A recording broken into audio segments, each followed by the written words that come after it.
This is Alan Karpick, Brian Newbert, Tom Dienhart. Saturday, no, it's Sunday conversation. Sorry, that's the beauty of Zoom. I guess we're all learning, and I'm prone to mistakes on a daily basis. We had a good response last week at our first Sunday conversation, and we'll have some topics today. Want to thank our sponsors also, real quick. Not only our podcast sponsors, which of course are Follett's Purdue Bookstores, Purdue Federal Credit Union, East End Grill, 6th Street Dive, which is now doing dine-in restaurant, or you can go in and dine in at 6th Street Dive. Of course, First Source Bank and Charters Team Remaxability Plus. Home Field Apparel have also been mentioning as well as one of our podcast sponsors as well. And I'll go at the end of this podcast as well, talk about, and at the bottom, you'll also be able to look at some of the other restaurants that support us that are doing dine-in as well. So our Saturday conversation today, our Sunday conversation. Thank you. Sunday. Have a sip of your Tang. I'd like to see. We want to create the illusion that we're recording this live and working on a Sunday, and that's not quite true. But it is a Sunday conversation. We're going to start with what much of this country has been watching the last 5 Sundays, and of course that's the Last Dance documentary, Michael Jordan and the Chicago Bulls. And I know Brian's commented on this week, and we've had generated stories about that documentary. But Brian, I guess looking now back at the lens of a few days since it's been over, some of your takeaways and your most memorable moments of it, in terms of what you took from The Last Dance. I think it's funny that a website that covers Purdue, because this is the only sports going on, is talking about a documentary about basketball games that were played 25 years ago. But no, I just thought it was a good, if not watered down, cleansed, so to speak. It was a PR thing as much as it was a documentary for those teams, for Michael Jordan, clearly. But I thought it was fun to relive, a lot of the basketball I watched when I was a kid. I thought that looking at why those Bulls teams were so good, beyond just having 2 Hall of Famers, one of them obviously being one of the greatest athletes to ever be an athlete.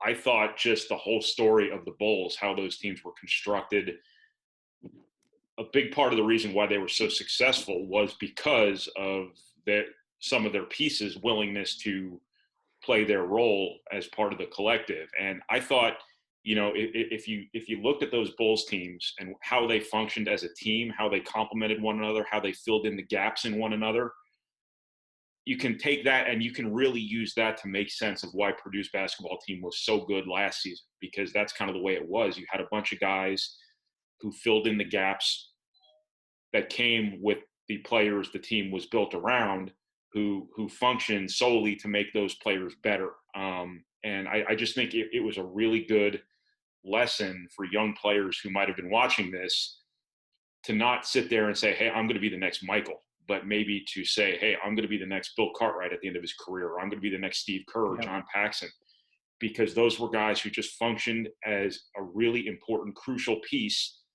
of a great team. And that's obviously so important to winning. I think it could have done young players a great service to watch that and dream about being Michael, or Scotty, but aspire to be BJ Armstrong. Yeah. Tom? I was dreaming about being Bill Wennington. yeah, me too. Luke Longley. I think like Brian was pretty good in '98 or whatever. I saw Bill Wennington at an AAU event a couple years ago. That dude is humongous. Yeah.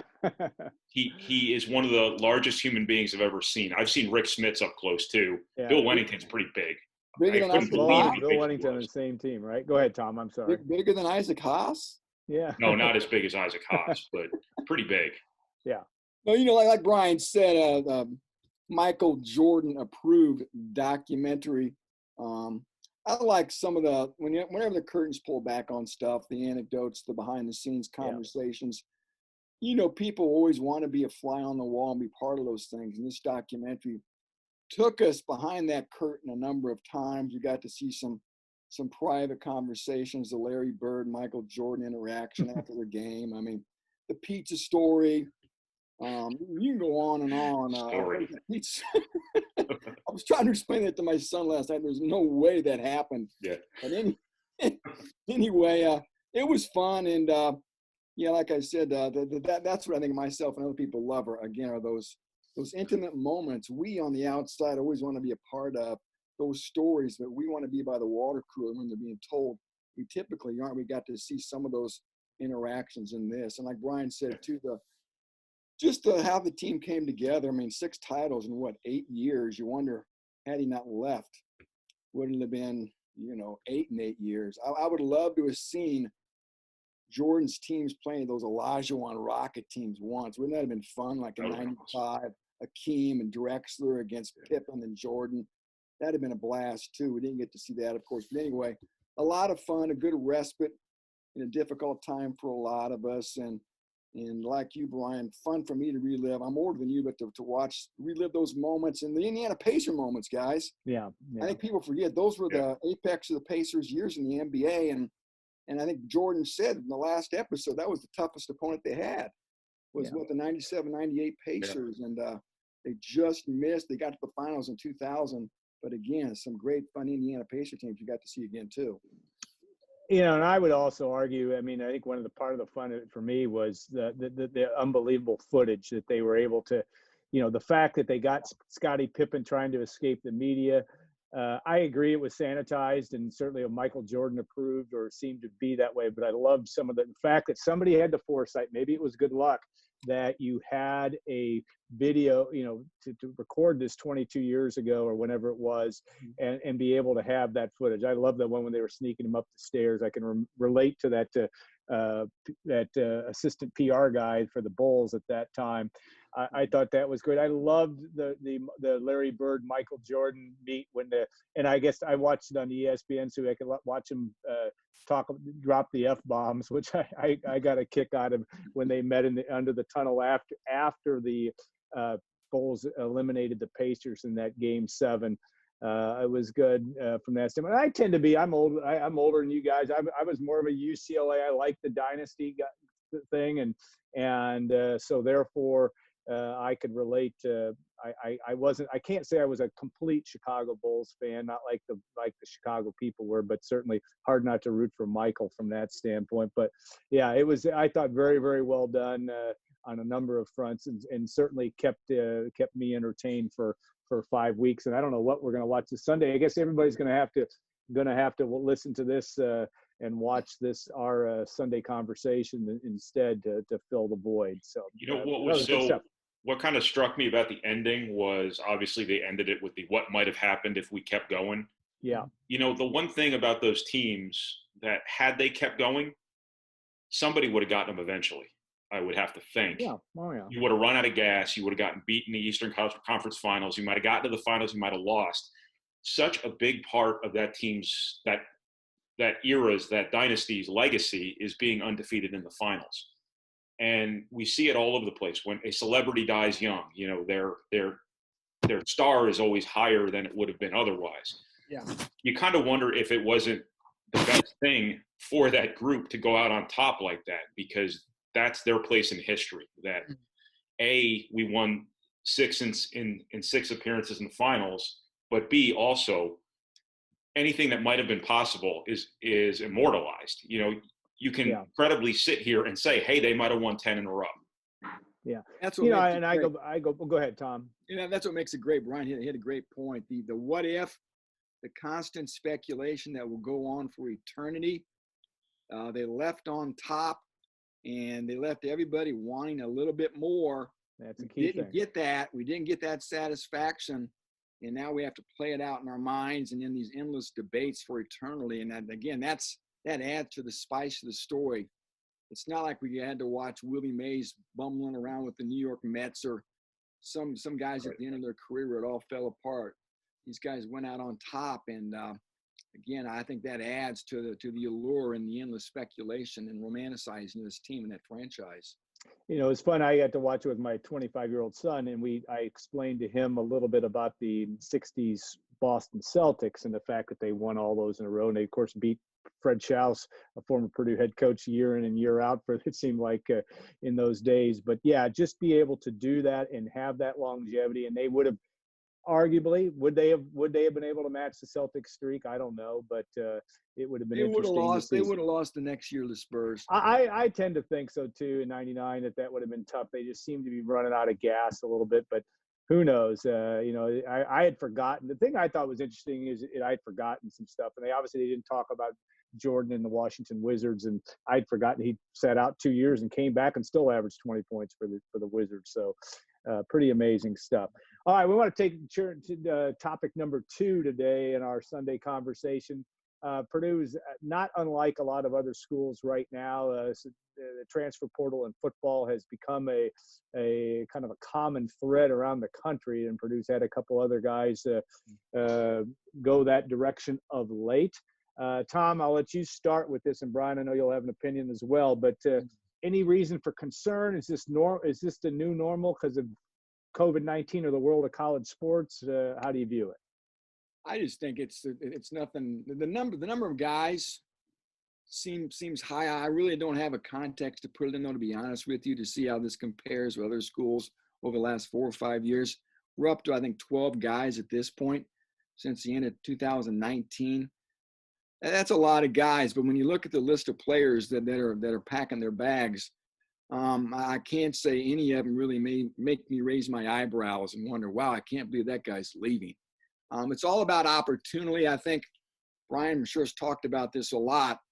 Kids, everybody wants to get on the field. They want to play. And if it's not going to happen, your current stop, well, the next thing to do is find somewhere where you can continue your career and play. I think the staff probably has honest conversations with each player after every season, letting them know where they stand within the program, what they have to do to get better.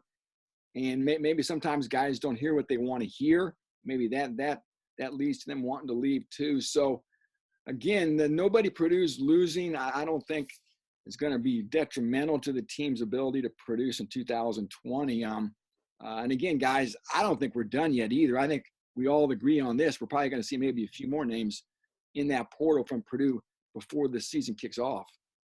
Brian?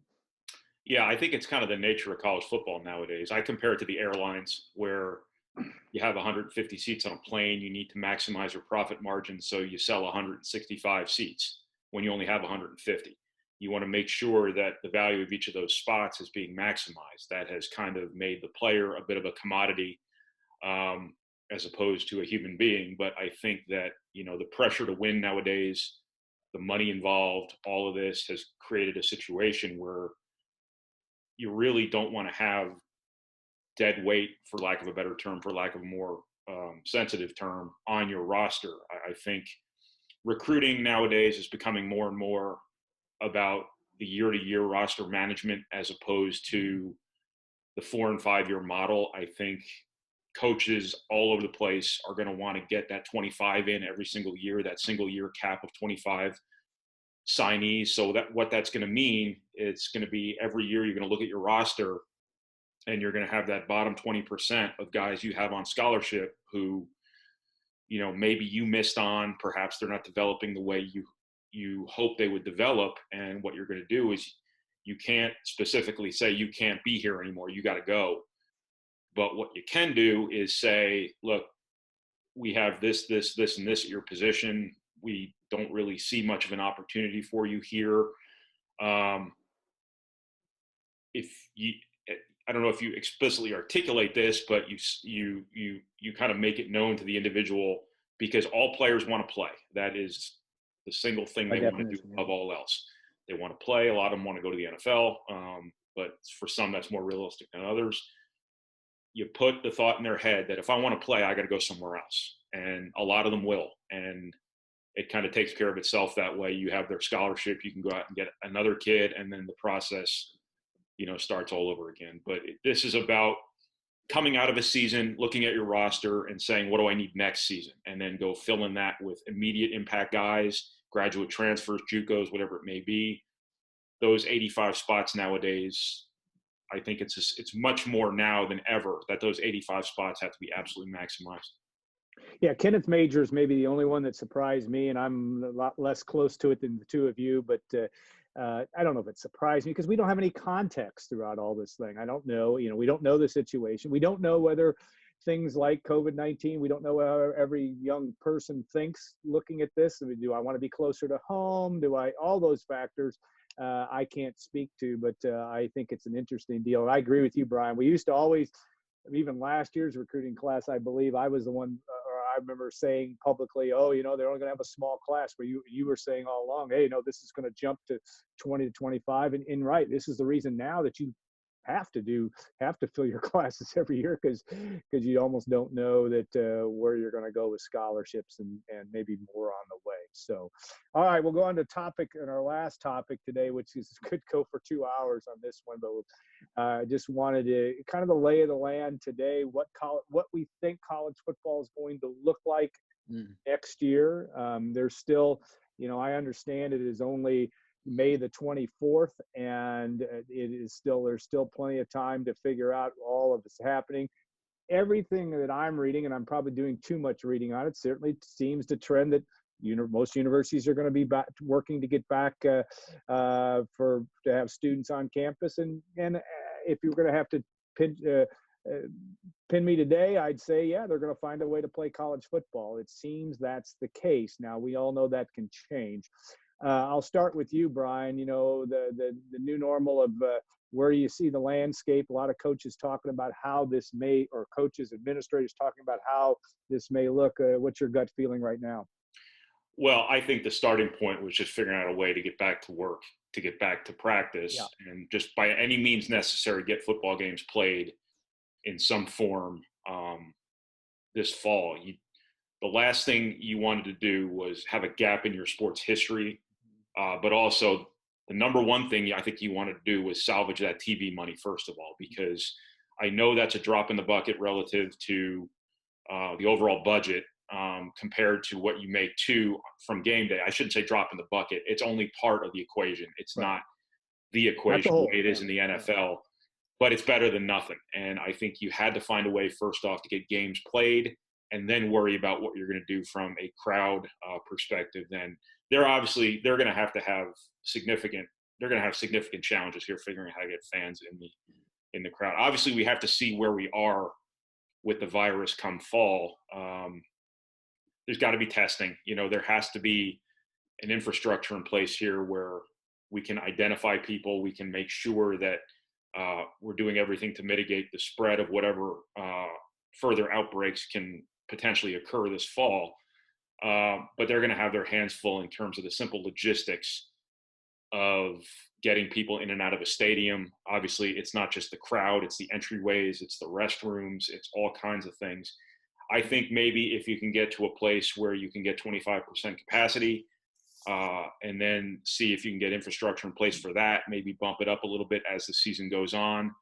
I don't know, but a lot of smart and motivated people are going to have to come up with some really diligent plans. I don't know how you keep people separate in the crowd and expect them to adhere to it. I mean, there's got to be some personal responsibility involved in that as well. So it's obviously a pretty complicated matter here. Yeah, it makes my brain hurt in terms of trying to figure out how you're going to do this. Tom, you look at the landscape. Gene Smith talked about it, Ohio State athletics director, about what 20% of Ohio Stadium. How do you choose who can go? Do you want to go? How do can you feed anybody during the course of this game? All those kind of things.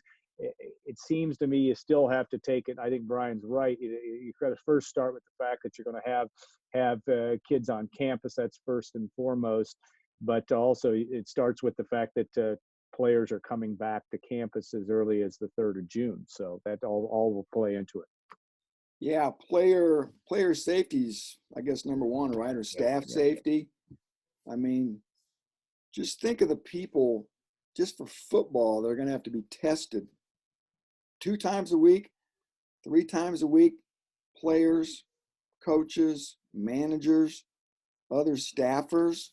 Those tests, from what I'm told, aren't cheap, but $100 a test. Pete Thamel said on the Yahoo Sports College podcast this week, $100 a test. And again, these would be multiple tests a week. This is just a football program. On and on it goes. But again, safety, safety, safety. How are we going to keep these guys safe? It just seems to me like, guys, no matter how much you wipe things down, no matter how guys can't high five or do whatever, it seems like you can only tiptoe around this for so long. People are going to get infected. I think that's the bottom line. I don't care if you bring people back in groups of 10 for 1 week, 10 the next week. It all just seems like a lot of gymnastics to me, and I'm sure it's going to make things safer, but long story short, you still have to think people are going to get infected. It's just going to. And I think it does come down to the society's ability to live with this and that's what's going to be an interesting topic. And Brian, I think you may have had, I don't know if you had something else to add to that. Well, I mean, it's here to stay. I mean, until a vaccine, yeah. I don't think it's going to go away. And obviously, a vaccine is a long way off. Going to have to deal with it. But what you can't do is get somebody killed. And may happen. If anybody dies because they're playing football, that's not an outcome that's acceptable at this point, because all it takes is one. And I know the percentages are what they are, but the percentages of you getting struck by lightning during a football practice are what they are too, and nobody practices in lightning. So it's a good analogy, yeah. Real quick, Brian, talk about what you think this means for basketball in November. Yeah. Well, I guess let's see what happens with football first. I mean, it's entirely possible the difference between an indoor sport and an outdoor sport matters. But I'm only speculating. I think we're all speculating about all of this at this point. Yeah. But I think basketball, that might be a situation where the crowd is impacted as well, where I don't know if you want, I mean, obviously this is a long way off, a really long way off. We're going to have presumably more testing. We're going to have all kinds of different safeguards in place.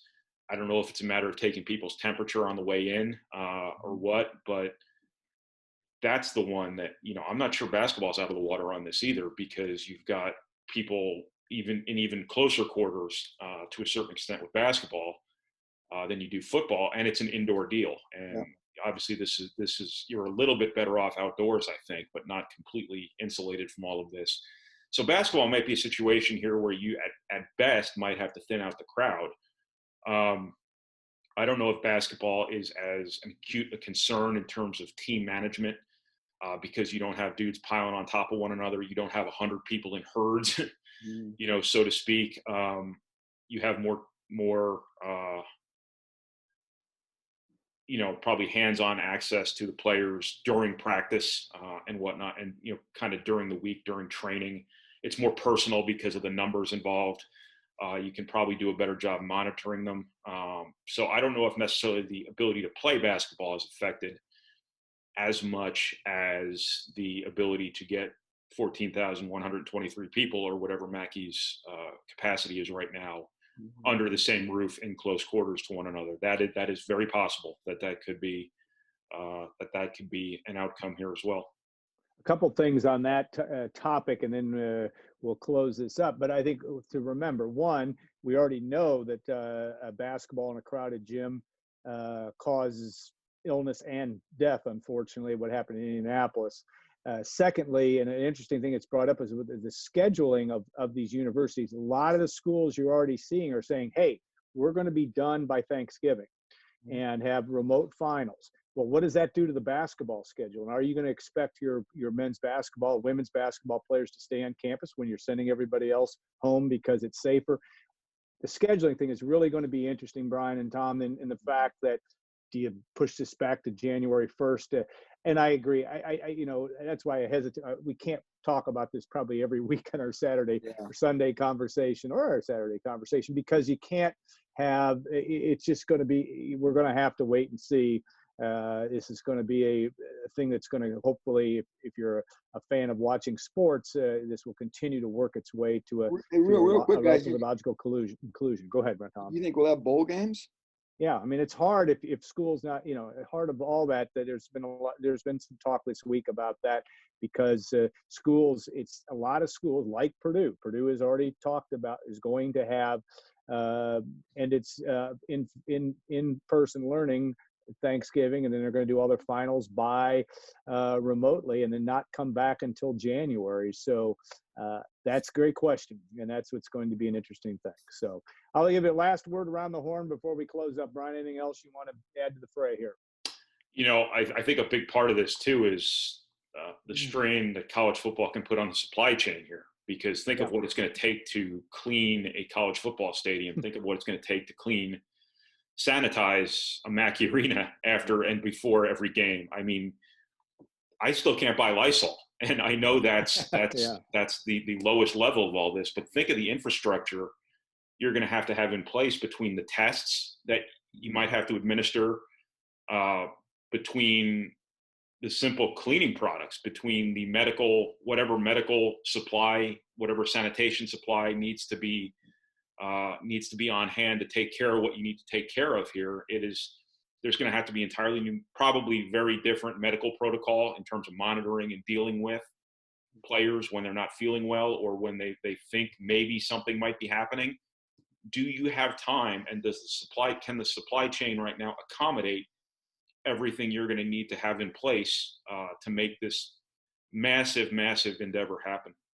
I don't know. Tom? Yeah, it's that balance between money and health, right? We all know the financial, resources that football provides to these athletic departments. Again, you got to balance the need for that revenue with the health and safety of student athletes and fans and coaches, staff members. So again, these people have a lot on their plates, and it's going to be interesting to see. You wonder, guys, you think even at Purdue, you think there's any football players whose mom or dads may say, "Hey, I'm not sending my son back to play football"? There is absolutely.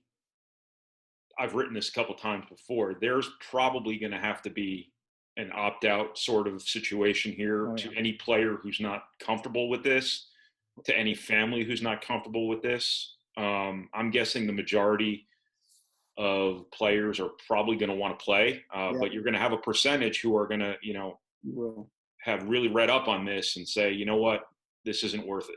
And there's got to be a situation where no questions asked, no shaming about it, no tough guy meathead football stuff going on here, where, somebody's got to play through it. If they're not comfortable with this, there has to be an out for them. I think that's going to have to be an essential part of this. Yeah, good stuff and an interesting conversation. Wall Street Journal projects, I believe, in a survey that they did, that anywhere between 20 to 25% of students, not athletes, but students coming back may not show. So that you got to believe that could, and likely will impact college athletics. So, guys, great conversation today, and we enjoyed very much, and appreciate your time, Tom and Brian. I want to thank our sponsors also, Purdue Federal Credit Union, Follett's Purdue Bookstores, 6th Street Dive, East End Grill, Charters Team Remax Ability Plus, and First Source Bank. We appreciate all you do. Reminder, too, that those that want to do carry-out in the Lafayette area, Arnie's, Bruno's are still doing carry-out only. 6th Street Dive is doing dine-in restaurant. Triple X also doing curbside service. You can join them, too. All sponsors of Gold and Black, and all people that we're very much appreciative, too. So have a great week, everybody. Thanks for watching, and we'll see you next Sunday. Yes, Sunday, on our next Sunday conversation. Thank you. Take care. Hang on. You good?